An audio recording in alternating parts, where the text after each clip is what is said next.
Good day! Mga bossing, another day, another programming and duplicate serye na naman po tayo.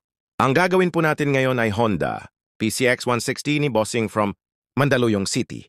At agad nga naman ho tayong nahanap ni Bossing sa ating FB page at ang main concern ni Bossing ay nawala ang kanyang remote and wala rin po siyang code.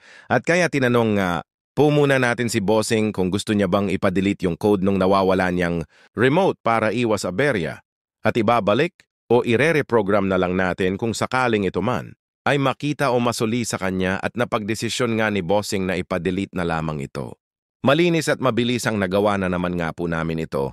Kaya naman mga Bossing, kung ikaw ay nawalan din ng susi o remote at kung may iba ka pang concern sa inyong mga motor o sasakyan, basta about programming master na namin yan.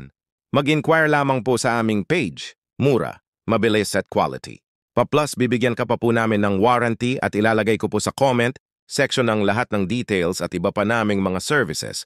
Mga Bossing, kita-kits po tayo sa susunod pa naming mga videos na i-upload. Ride safe always and God bless po sa ating lahat.